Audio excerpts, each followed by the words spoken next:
নতুন বউয়ের জন্য কি উপহার নিলাম আর কোথা থেকে কিনলাম, পরিবারের সবাই মিলে কোথায় দাওয়াত খেতে গেলাম সবকিছু মিলিয়ে পুরো ভিডিওটা থাকছে। হ্যালো এভরিওয়ান, আসসালামু আলাইকুম। আশা করছি সবাই অনেক বেশি ভালো আছেন। আলহামদুলিল্লাহ আমরাও অনেক ভালো আছি।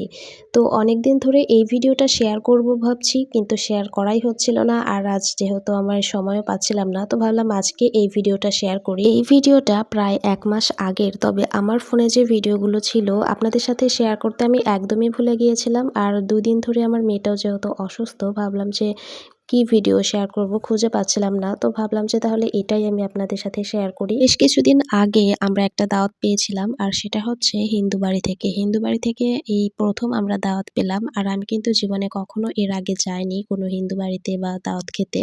তো নতুন বউয়ের জন্য কি উপহার নেওয়া যায় ভাবতে ভাবতে হঠাৎ ভাবলাম যে নতুন বউয়ের জন্য যেহেতু বৌভাতের অনুষ্ঠান, তার জন্য একটা সুন্দর শাড়ি গিফট করা যায়।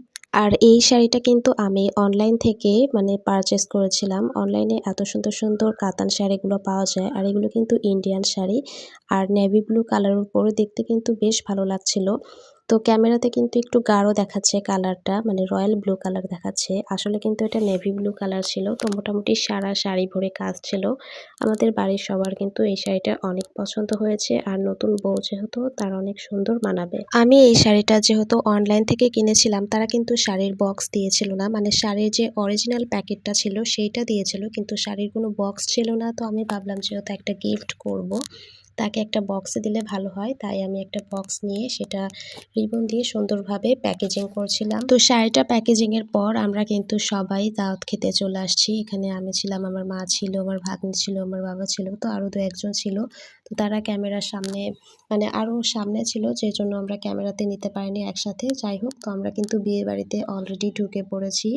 আর ঢুকেই কিন্তু আমাদের খাওয়া দাওয়া শুরু হয়ে গিয়েছে, তাই আমরা টেবিলে বসে পড়েছি। আর এটাই ছিল আমাদের প্রথম বৈঠক। আমরা বাসা থেকে বের হয়েছি কিন্তু দুপুর 2টায়, আর দুপুর 2টায় বের হয়ে কিন্তু প্রথম টেবিলেই আমরা বসে পড়েছি খাওয়া দাওয়ার জন্য, যেহেতু অনেক মানুষের আয়োজন করা হয়েছে। আর প্রথম বৈঠকেই খেলে কিন্তু ভালো হয়, আর পরবর্তীতে কিন্তু মানুষের অনেক ভিড় হয়ে যাবে, যার জন্য প্রথম বৈঠকে খেয়ে নিলে ঝামেলাটাও কম থাকে, আর খাবার দাবারও কিন্তু ফ্রেশ থাকে। হিন্দু বাড়ির অনুষ্ঠানে এরা কিন্তু অনেক রকম খাবারের আয়োজন করে থাকে, আর আমি কিন্তু প্রত্যেকটা ভিডিও এখানে নিতে পারিনি, যতদূর সম্ভব হয়েছে নিয়েছি। আর যেহেতু অনেক মানুষজন ছিল, তো সবার সামনে ওইভাবে খাওয়ার টাইমে ফোন বের করে ভিডিও করাটাও আমার পক্ষে সম্ভব হচ্ছিল না। আর খাবার টেবিলে এখানে কিন্তু সব one time glass, one time plate, এই সব কিছু ইউজ করা হয়েছে। একদিক দিয়ে ভালো, খাবার শেষে এগুলো ফেলে দিতে পারবে।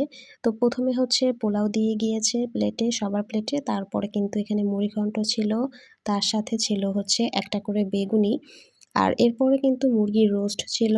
তো মুরগির রোস্ট কিন্তু খেতে অনেক মজা হয়েছে। টমেটো সালাদ ছিল, তার সাথে ছিল আরও মাছ ছিল, তবে এসব কিছু ভিডিও করতে পারিনি। আর এদিকে কিন্তু রান্নাবান্নার আয়োজন করেছে, অনেকগুলো ড্যাগ এনেছে, অনেক রান্নাবান্নার আয়োজন, অনেক মানুষ খাওয়া দাওয়া করবে। আমাদের যেহেতু আগেই খাওয়া দাওয়া শেষ, আমরা কিন্তু চারপাশে একটু ঘুরে দেখছিলাম। আর এখানে যে তাদের তুলসী গাছের যে এখানে দেখা যাচ্ছে, আর এইখানে স্ট্রেস করেছে। এখানে কিন্তু হলুদের প্রোগ্রাম, বৌভাতের প্রোগ্রাম সবকিছু এখানেই হচ্ছিল।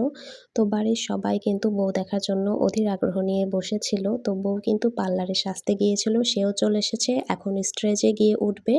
আর এদিকে তো সবাই বউ দেখার জন্য অনেক ভিড় জমিয়েছে। ভিডিওর এ পর্যায়ে যারা এসেছেন, প্লিজ আমার চ্যানেলটি সাবস্ক্রাইব করে ভিডিওতে একটি লাইক দিয়ে পাশে থাকবেন। আর যারা ফেসবুক পেজ থেকে দেখছেন, নতুন হলে অবশ্যই আমার পেজটিতে ফলো করে দিবেন। আজ এ পর্যন্তই। আল্লাহ হাফেজ সবাইকে।